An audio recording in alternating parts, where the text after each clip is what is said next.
Je m'appelle Sidi Mohamed Touré, j'ai 19 ans, je viens du Mali, je suis en terminale de Jeanne Berry, j'ai fait CAP mix, monteur, installateur, sanitaire.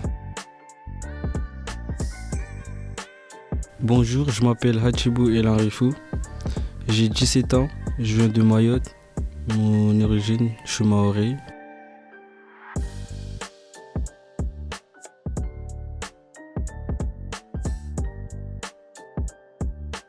Bonjour, je m'appelle Sean, j'ai 22 ans, je suis né en France, je suis français et j'ai des origines laotiennes. Bonjour, je m'appelle Nasser, j'ai 19 ans, j'ai des origines marocaines. Bonjour, je m'appelle Nicodème Philippot, j'ai 17 ans, je suis d'origine française et gabonais.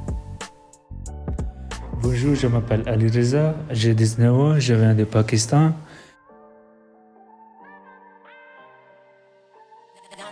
Je m'appelle Keta Oumar, j'ai 17 ans, je viens de Côte d'Ivoire.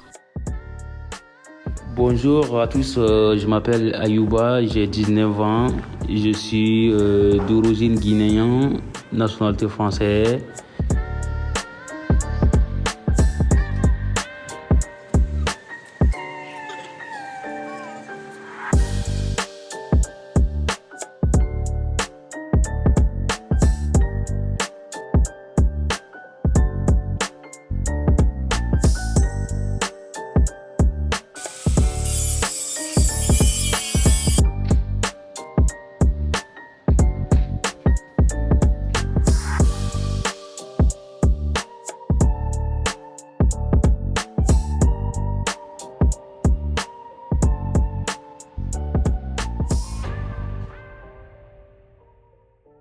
Bonjour, donc Yann Viéville, je suis professeur au sein du lycée professionnel Jeanne Berry dans le département génie thermique. Et là particulièrement, je vais vous parler d'un projet avec nos élèves de TMIS, donc MIS, monteur installateur sanitaire, en deuxième année de CAP. Ok, présenter les TMIS. Donc les TMIS, il s'agit d'élèves qui sont en CAP, un CAP qui dure 2 ans. Donc je reviens sur le monteur installateur sanitaire. Ce sont des classes, des effectifs où il y a à peu près 13 personnes, des gens qui viennent, des élèves qui viennent d'univers différents. Voilà. Quelle heure apprenez-vous à la télé? Donc sur la première année, on leur apprend donc tout ce qui est matériaux, également matériel. Donc on commence à monter des réseaux en cuivre, on travaille beaucoup le cuivre, le multicouche et un peu l'acier galvanisé. Donc suite à ça, on commence à apprendre la soudure et également tout ce qui est matériel, donc ballon d'eau chaude, montage, douche, tous les équipements sanitaires.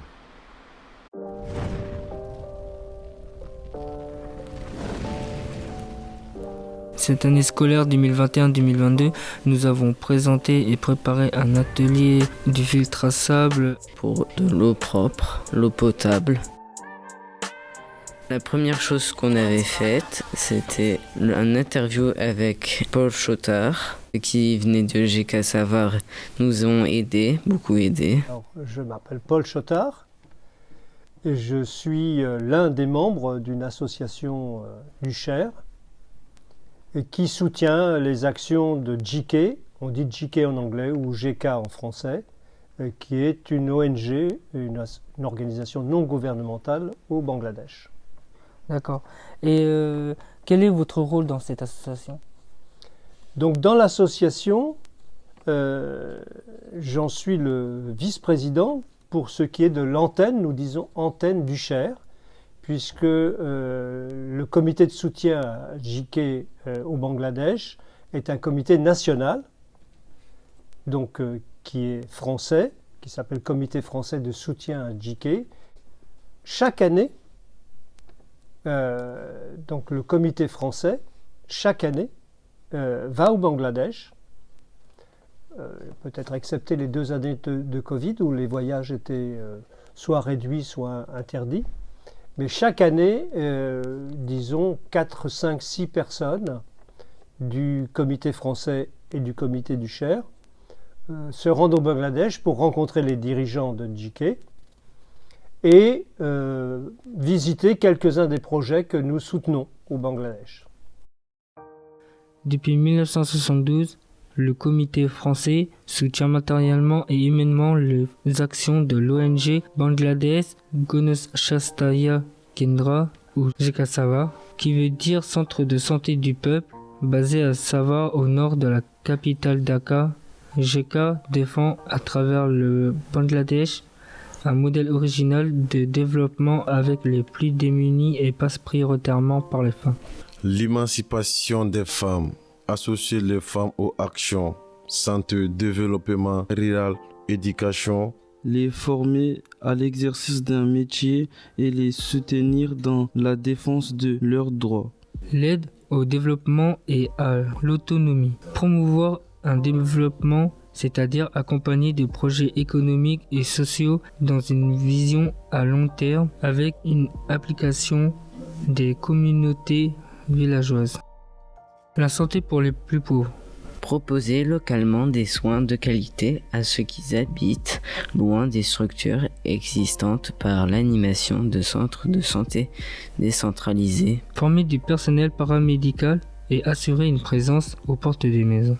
Je suis tout à fait enthousiaste par cette notion de chef-d'œuvre que j'ai mis du temps moi-même à comprendre et qui n'est pas simplement un objet que vous allez fabriquer avec vos professeurs, mais simplement une démarche, une ouverture que vous avez tout au long de l'année sur d'autres événements, d'autres personnalités, d'autres supports pédagogiques.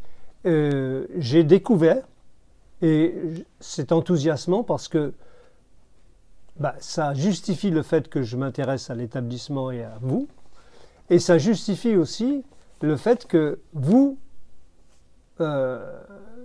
vous intéressez au Bangladesh sous différents aspects et pas simplement sous l'aspect, disons, de l'eau potable, la production d'eau potable, mais aussi où ça se situe, quels sont les problèmes du Bangladesh, etc. Situé sur le continent asiatique, bordant l'océan Indien, le Bangladesh est un pays densément peuplé et parmi les plus pauvres du monde. Il fait face à de nombreux aléas qui constituent des risques importants pour les 162 millions d'habitants. Le pays compte une densité colossale de 1102 habitants km². La quasi-totalité du territoire du Bangladesh, c'est-à-dire 80%, est en zone inondable. Depuis de nombreuses années, étudié par les scientifiques pour sa position géographique en dessous du niveau de la mer. La population est malheureusement victime plusieurs fois par an de catastrophes liées de l'eau et sa colère. Les habitants vivent sur seulement 40% du territoire qui est cultivable. Ils s'installent sur des chars qui sont des îles temporaires et très fertiles, qui se déplacent en fonction des eaux. Ce système permet à la population de pouvoir cultiver, mais toujours de manière éphémère.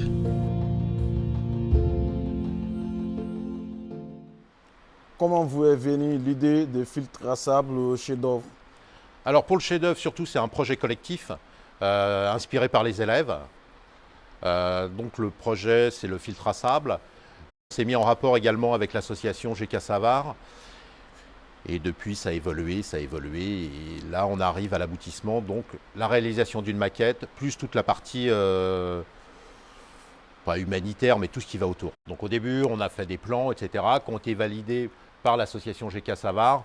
On s'est notamment inspiré d'un dessin, d'un croquis de chez eux. Donc là, la maquette, elle va être en coupe pour bien voir la partie gravier, eau, etc. Donc là, après, on va monter les réseaux. Ici, on aura toute la partie pompage dans les mares. L'eau qui va arriver ici. Suite à ça, une pompe manuelle. La pompe manuelle pour pomper l'eau, bien sûr, de la mare qui va arriver à ce niveau-là. Donc là, après, toute l'eau est filtrée. Là également, il va y avoir des tubes de réseau pour arriver sur l'eau claire ici. Sur cette partie, on va mettre les deux robinets où les gens vont se servir directement l'eau potable. Donc là, on va repasser une deuxième couche de béton ciré. Il y a du béton ciré. On va couper des plexis. On va broyer des briques parce qu'il faut savoir qu'au Bangladesh, il n'y a pas de gravier ou de petits cailloux ils prennent des briques, ils les broient, etc. Donc ça va être, on va essayer de vraiment coller à l'origine comme au Bangladesh. On va réaliser toute la pompe manuelle avec l'aide d'un professeur du CDI, tout en 3D, avec une imprimante 3D. Tout va être réalisé avec une maquette 3D. Donc là, on va mettre nos 2 robinets pour les points de puisage. Là, après, on va peut-être remettre un peu le logo de GK Savar, Bangladesh, avec quelques inscriptions également. Pour revenir sur le projet, donc c'est vraiment un projet, c'est presque une aventure humaine, on va dire, où tous les élèves se sont impliqués sur ce projet. Je suis content de faire ce chef-d'œuvre parce que ça a du sens. J'ai bien aimé de participer au projet chef-d'œuvre avec mes collègues, avec mes profs aussi. Je n'ai jamais imaginé que d'autres pays ou d'autres endroits qui avaient problème d'avoir accès de l'eau potable. Là, franchement, ça m'a fait découvrir de nouvelles choses, puis ça m'a élevé encore. Nous avons représenté ce projet du filtre à sable avec un invité qui était venu du Bangladesh dans notre lycée Jean de Berry, il s'appelle Monsieur Mitra. Et je suis fier de rencontrer Monsieur Mitra. Et surtout, j'étais heureux de faire ma première émission de radio en anglais avec Monsieur Mitra et de partager mon chef-d'œuvre avec lui. Ouais, elle était contente de voir ce filtre. On a bossé pendant 2 ans pour faire ce filtre. Ça nous a permis au moins d'apprendre comment ça marchait et de mieux connaître le Bangladesh par rapport à leurs problèmes, les inondations, de tempêtes, la sécheresse, de réchauffement climatique. L'eau est aussi pas potable, l'eau sale, les maladies. Et ce filtre permet au moins que pour ceux qui sont perdus dans la forêt, ils peuvent au moins, grâce à GK Savar, ils ont de l'eau propre, l'eau potable, facilement, qu'ils peuvent boire. Et aussi, ils ont eu des toilettes qui permettent au moins pour l'hygiène. Et ça permet de sauver beaucoup, tellement de vies. Parce que les médicaments, ça coûte très cher. Il nous a expliqué que ce projet-là pourrait très bien servir à d'autres pays. Et je suis très content pour eux et ça peut se faire dans le monde entier. Et je vous félicite vraiment, très sincèrement, je vous félicite de tous d'être impliqués, d'autant plus que vous êtes vous-même d'origine très différente, de cultures différentes, et ça donne du sens à mon propre engagement qui est bénévole. Hein. Donc je me trouve récompensé par votre promotion de l'intelligence et du courage des gens du Bangladesh. D'accord, merci. Grâce à notre chef-d'œuvre, avec M. Vivier, M. Julien et M. Chotard, c'est grâce à eux qu'on a découvert ce problème qui est au Bangladesh. Ouais, ce qui m'a le plus plu, c'est par rapport à la présentation et la démonstration du filtre à sable qu'on a fait à l'IUT. Et aussi au moment de la démonstration avec Monsieur Mitra. On a fait une interview radio à l'IUT pour les collégiens et ici au lycée Jean de Berry pour Monsieur Mitra. Quand on a fait la maquette de filtre à sable en atelier, ça m'a plu parce que j'ai découvert le filtre à sable, son fonctionnement. On a coupé une bouteille, on a mis un chiffon et on a mis du sable et du gravier et l'eau salée et ça a fonctionné. Ce filtre à sable sert à sauver beaucoup de gens et à permettre de survivre plus longtemps. Et c'est très facile. Ouais, ça m'a fait découvrir plein de choses que je ne savais pas avant. Oui, moi je dirais c'est simple, tout le monde peut reproduire ça chez soi. Ouais, parce qu'on n'a pas besoin beaucoup de matériel pour filtrer de l'eau sale, de rendre l'eau potable. D'après les scientifiques, après 50 ans, ou 100 ans, Bernadette il risque de disparaître sur l'eau. Ouais. C'est un pays qui est très proche de l'eau, du niveau de l'eau.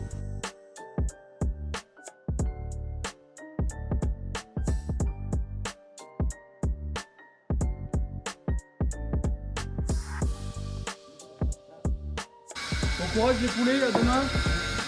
À demain. À demain. Vas-y Lisa.